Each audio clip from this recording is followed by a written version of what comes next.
Well, last week on the channel we reviewed a very conventional superhero film when we looked at Superman. This week we'll look at a more unconventional superhero film, as we're going to review at the request of Aslan, Mystery Men, which was released in 1999. So Mystery Men is a comedy superhero film about a bunch of unimpressive and low-level superheroes who have to come together to save the world. It was directed by Kinka Usher, and if you've never heard of Kinka Usher before, that's because this was actually the only film he ever directed, as he's usually a commercial director. If you're wondering what commercials, he actually won awards for directing commercials such as the Got Milk ads and the Taco Bell Chihuahua campaign. And the film had a very high-level cast as well, including Ben Stiller, Hank Azaria, William H. Macy, Janine Garofalo, Greg Kinnear, Keel Mitchell, Paul Rubens, Jeffrey Rush, Tom Watts, and Eddie Izzard. The film also got very positive reviews from critics, but unfortunately those positive reviews did not encourage that many people to see it, as it made $33 million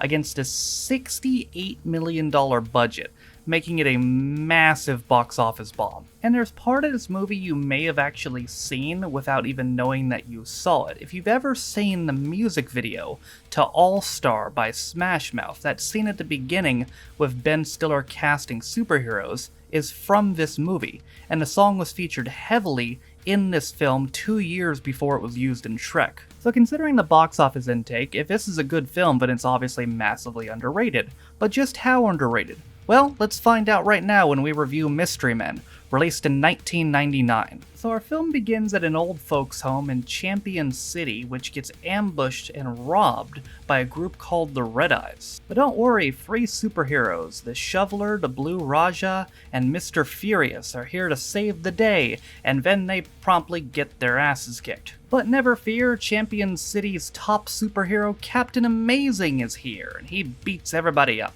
The other not-so-superheroes walk out of there with their tail between their legs, but not before meeting Dr. Heller, who proposes to make them some weapons. Going back to Captain Amazing, though, turns out he's kind of a dick, but not only is he a dick, he's an incredible superhero. Such a good superhero that there's barely any crime left for him to defend, and he's losing all his sponsorships. All his former supervillain foes are either dead or locked away, including his biggest nemesis, Casanova Frankenstein. Speaking of Casanova Frankenstein, he's undergoing his 17th parole hearing, and his psychiatrist actually deems him cured. The other board members aren't buying it though until local billionaire lawyer Lance Hunt, who is just Captain Amazing's alter ego, comes in with a message from Captain Amazing saying that Casanova Frankenstein should be released. That looks to be a not so good idea, however, as Casanova Frankenstein then declares his intentions to take over the city. Meanwhile, the underwhelming super trio are eating at a diner, and we actually learn their real names. Mr. Furious is Roy, the Blue Raja is Jeffrey, and the Shoveler is Eddie. As they're preparing to leave, they see Tony P roll up in his car, who's the leader of the bad boy group the Disco Boys. Mr. Furious wants to go after him, but the others aren't down with it as they need to go home. We learn a little bit more about them as well. The Shoveler has a wife and 3 kids, and his wife is not so keen on his superhero antics because he's been doing it for like 11 years. The Blue Raja, meanwhile, is kind of a loser hippie who still lives with his mom. Mr. Furious, meanwhile, follows Tony P back to the mansion of Casanova Frankenstein, who tells Tony about his plans to take over the city. And this isn't a surprise, but turns out Casanova Frankenstein's psychiatrist was actually in his back pocket. So what'll be Dr. Frankenstein's first move? Is he gonna start small? Nah, he's gonna blow up the mental asylum. Captain Amazing then shows up all cocky and thinking it's gonna be super easy to take down Casanova Frankenstein until he accidentally hits himself with a chloroform blaster. Roy, meanwhile, returns to his job the next day as a junker, where he attempts to junk some sort of industrial military vehicle, which is kind of impossible to get rid of. He also hears on a radio that Captain Amazing has gone missing, and that's because Casanova Frankenstein has him tied up to this big device called the Psychofraculator. Mr. Furious gathers his friends, and they attempt to break into Casanova Frankenstein's mansion,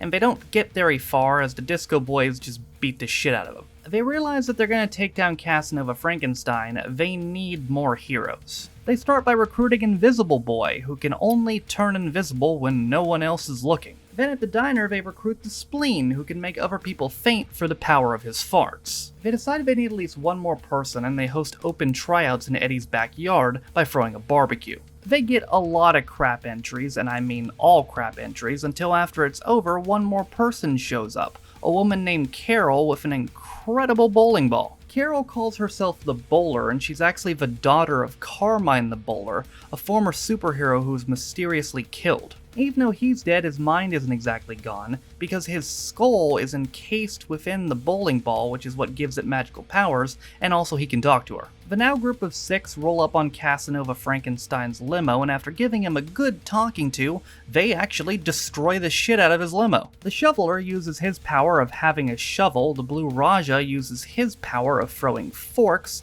and Mr. Furious gets furious, although he's not actually able to do any damage. Nevertheless, they destroyed the limo, so take that as a victory. Let's go celebrate. And after they get nice and drunk, they're ambushed by the Disco Boys. However, before they're gunned down, they're saved by the Sphinx, a mysterious superhero who has the power of cutting guns in half using his mind. That's pretty handy. The Sphinx then offers to train them to be better heroes, and everybody, except for Mr. Furious, is pretty down with it. Everybody benefits a lot from his training except for Mr. Furious, who has just about enough while they're making their new costumes. Mr. Furious just wants to go take down Casanova Frankenstein, and he tries to convince the others to come with him, but they're not down with it. After he leaves, the others ask the Sphinx for advice, and the Sphinx advises that they might need some weaponry, and then the shoveler remembers Dr. Heller. They come to find that Dr. Heller only makes non-lethal weapons, but after seeing a demonstration, they decide they could be very useful in incapacitating their opponents. Roy, meanwhile, walks the cute waitress from the bar home, who tells him that he should go apologize to his friends. And he goes and does that, kinda, sorta, in his own weird way, and they venture off to Casanova Frankenstein's mansion. Casanova Frankenstein, meanwhile, is having a big old party with a bunch of stereotype groups, and also the not-so-goody mob. Furious, Raja, Shoveler, and Bowler break into the mansion and they find Captain Amazing. They try to deactivate the psychofraculator which he's hooked up to, but Amazing starts becoming frustrated, giving them weird directions, and it starts yelling at them to pull the switch. So the Raja pulls the switch and Amazing gets fucking melted. They then flee, and Casanova Frankenstein comes in and sees what happened, and he's like, alright, well, saves me some time, I guess. They then retreat back to Doc Heller's place, who tells them that the psychofraculator is probably going to destroy the whole city and maybe even the world. They're all ready to give up until the shoveler gives an inspiring speech about how they're losers and no one expects them to win, and they gotta rise up and eat their vitamins and say their prayers, brother, and they all get pumped. They all decide they need to go say goodbye to their families in case they die, and Raja goes to say goodbye to his mom, who gives him some forks and spoons that belong to his great-grandfather. Shoveler says goodbye to his wife, who says that she's gonna leave him, but by the end of it, seems to finally be believing in him. And Mr. Furious goes and says goodbye to the waitress, who's named Monica, by the way, and can't quite bring himself to tell her his real name, but finally does, and then she kisses him. She also tells him to just be Roy, which gives him an existential crisis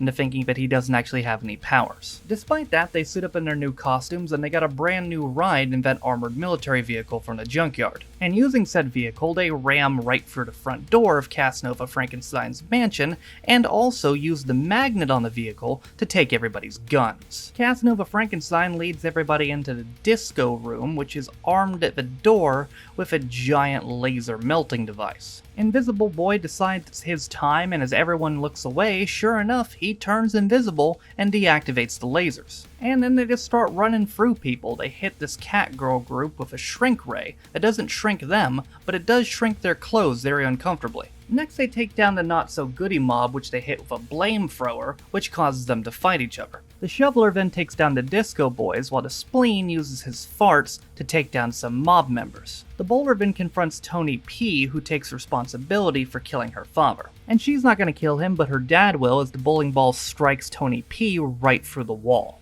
They then find Casanova Frankenstein, who has Monica somehow holding her hostage, and he gets them to drop their weapons. He tries to kill Monica until Mr. Furious decides to do something about it. Casanova initially gets the better of him until Mr. Furious finally activates his inner rage and just starts beating the shit out of him. Meanwhile, the psychofraculator's been activated and it's starting to destroy the town. Probably not good timing for Casanova Frankenstein, as Mr. Furious just throws him right into it and kills him instantly.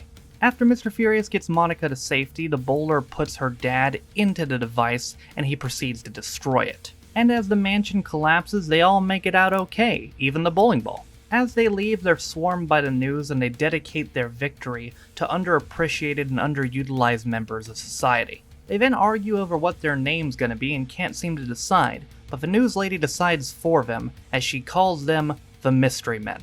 So to answer my question from the beginning of the movie, was this really underrated?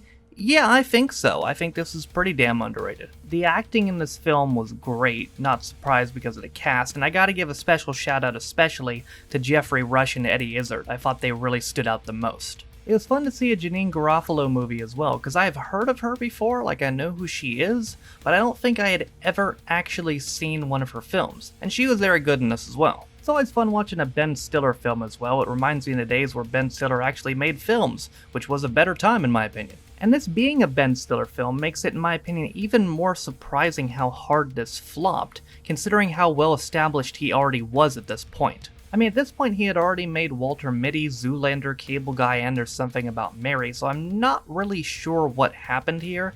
It's possible it could have been the Blair Witch Project, which came out just a week before this. I also very much enjoyed the musical score of this movie, and shout out to Stephen Warbeck, who composed the whole score in just 28 days. And honestly, I think this film has actually aged pretty well. Obviously, films from the 90s and even the early 2000s can seem pretty dated today, but there's nothing really that outdated about this film that I can think of. I don't think there was anything egregious or anything that wouldn't translate today at all, so yeah, very well aged is this. And in conclusion, ladies and gentlemen, if you've never seen this film before, and there's a good chance you haven't, I would recommend checking it out, as it might be the most underrated superhero film I've ever seen. It's aged pretty well, it's well acted, it's well written, and overall it's just a fun movie. But that, ladies and gentlemen, is going to do it for me and Mystery Men. Next week we'll be back with my only non-superhero movie review of the month, which will be Rat Race. But thank you guys so much for watching. If you liked the video, be sure to leave it a like. If you want to follow any of my social media links, they're all in the description down below. Thank you to all my patrons for supporting me and all my channels.